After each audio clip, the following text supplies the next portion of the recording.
break down the bread of life. Break down the bread of life. Ready? Sing.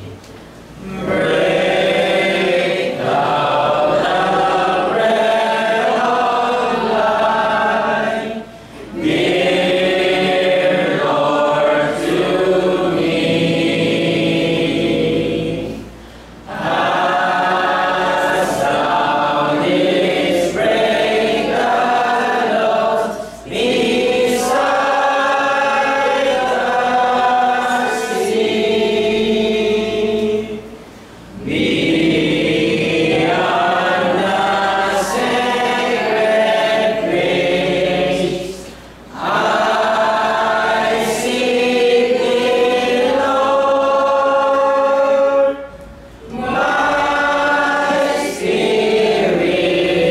pants for thee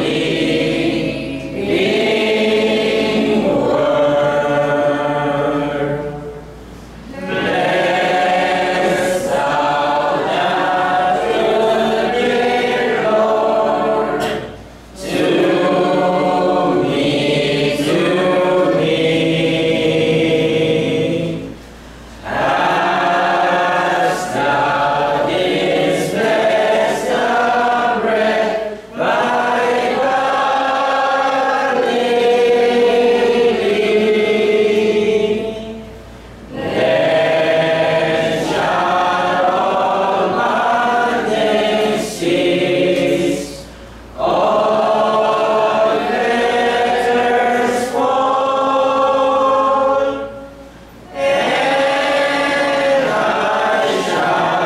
I shall find my peace, my all in all.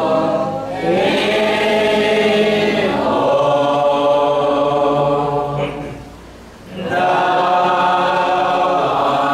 the bread of life, O Lord, to me. Thy holy word, the truth, the saved me. Give me to eat and live with thee above.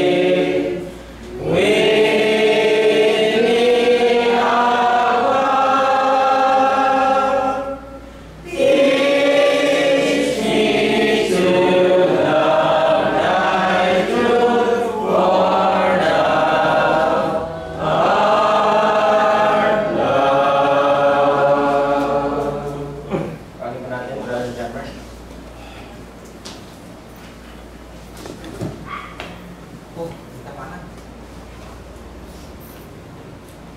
Muli, isang mapagpalang umaga po sa ating lahat. Dumako po tayo sa pinakasentro ng ating gawain upang alalahanin ang pagkamatay at muling pagkabuhay ng ating Panginoong Jesucristo sa pamamagitan ng pagpuputol-putol ng tinapay at pag-inom sa saro. At ayon kay Apostol Pablo sa aklat ng Unang Korinto, Kapitulo 11, talatang 23 hanggang 29, sapagkat tinanggap ko sa Panginoon ang ibinibigay ko naman sa inyo, na ang Panginoong Hesus ng gabing siya'y pagkanulo ay umampot ng tinapay, at nang siya'y makapagpasalamat ay kanyang pinagputol-putol at sinabi, ito'y aking katawan na pinagputol-putol dahil sa inyo, gawin ninyo ito sa pag-aalaala sa akin. At gayon din naman hinawakan ang sarong pagkatapos na makahapon na sinasabi, ang sarong ito ay siyang bagong tipan sa aking dugo. Gawin ninyo ito sa tuwing kayo'y magsisiinom sa pag-aalaala sa akin. Sapagkat sa tuwing kanin ninyo at tinapay na ito, at inuman ninyo ang sarong, ay inihahayag ninyo ang pagkamatay ng Panginoon hanggang sa dumating sila. Kaya't ang sino mang kumain ng tinapay o uminom sa sarong ng Panginoon na di nararapat, ay magkakasala sa katawan at dugo ng Panginoon. Tatakwat siya sa tinutao ang kanyang sarili at saka kumain ng tinapay at uminom sa sarong. sapagkat ang kumakain at umiinom ay kumakain at umiinom ng hatol sa kanyang sarili kung hindi niya kinikilala ang katawan ng Panginoon.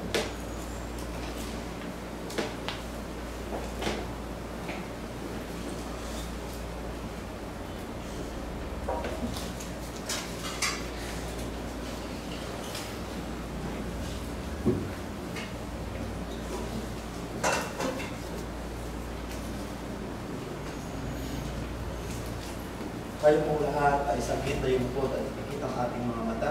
Hingin po natin ang presensya ng Diyos sa oras na ito. Diyos ang dakila, banal at kapangyarihan sa lahat. Ang bawat isa po sa aming Panginoon ay lubos na nagpapasalamat sa umagang ito. Pagkataglay po namin ang buhay at kalakasan na siyang nagdala sa amin. Sa ilalim ng bayas ang bahang ito, Panginoon, upang mag-alay ng awit at makinig ng iyong mga katotohanan, Panginoon. Uli, Panginoon, ginaganap namin ang pinakasentro ng aming gawain, na kung saan inaalala po namin ang pagkamatay at muling pagkabuhay ng aming Panginoon sa Kristo, at nasa iyong harapan, Panginoon, ang tinapay na walang likadura, at ang ubas na sumisibol sa kanyang katawan at tugon.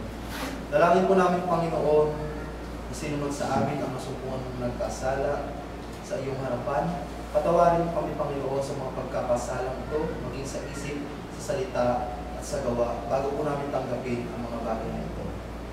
Dinadalangin din po namin, Panginoon, na ang bawat isa sa amin ay gawin mong instrumento sa pagpapalaganap ng iyong mga salita, upang ang bawat isa, Panginoon, ay magkaroon ng pag-ibig at kabanalan sa isa't isa. Panginoon, nawa ay mas tumibay pa ang pananampalataya ng bawat isa sa amin sa pamamagitan ko ng pag-inom kaya namin sa tinapay dito. Na kami, Panginoon, ay gabayan at ingatan mo sa lahat ng tukso na narito sa sanlibutan na siyang nagbibigay ng pagkakasala sa bawat isa sa aming Panginoon.